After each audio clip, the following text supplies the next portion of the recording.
Bismillahirrahmanirrahim. Assalamualaikum warahmatullahi wabarakatuh. Selamat pagi anak-anak soleh. Bagaimana kabar kalian hari ini? Ibu guru harap kalian sehat selalu ya. Nah, jangan pernah bosan. Kita masih belajar online ya. Pelajaran hari ini adalah pelajaran bahasa Sunda ya. Bahasa Sunda hari ini kita hanya akan membuat sebuah kalimat ya. Jadi nih tugasnya itu prak hidep jieun kalimah dina kecap nu aya di handap ieu. Maksudnya apa sih? Jadi cobalah sekarang kalian membuat kalimat dari kata di bawah ini ya. Jadi sudah ditentukan katanya, tinggal kalian membuat sebuah kalimatnya saja. Misalnya nih ibu guru kasih contoh ya. Yang pertama ulin. Barudak keur arulin di buruan. Nah itu contohnya ya. Jadi kalian boleh membuat contoh yang lainnya juga, nggak usah sama gitu ya, tapi harus berbeda. Kemudian yang kedua parasea. Parasea itu berantem ya. Misalnya gini nih, Dodo jeung Doni keur parasea marebutkeun langlayangan. Misalnya itu ya contohnya.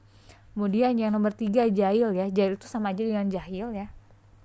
Contohnya seperti Mirna ngajailan rambutna Rani misalnya. Nah, kemudian yang keempat nih bagja. Bagja itu bahagia ya, senang. Nah, misalnya gini nih. Ambu atau ambu itu sama aja dengan ibu ya, misalnya ibu bagja pisan ngadangu abi menang ranking hiji di sekolah.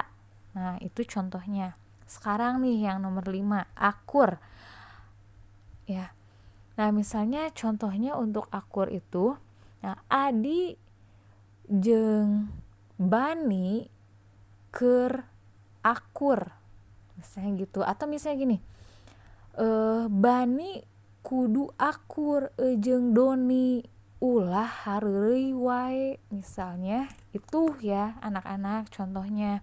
Coba sekarang kalian bisa membuat kalimat ya dari kata-kata yang telah ditentukan, dari kata ulin, parasea, jahil, bagja, dan akur. Nah itu saja tugasnya anak soleh ya.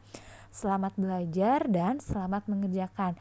Kalau misalnya tidak ada atau bukan tidak ada ya, atau masih belum difahami, boleh tanyakan sama ibu guru ya. Oke, assalamualaikum warahmatullahi wabarakatuh.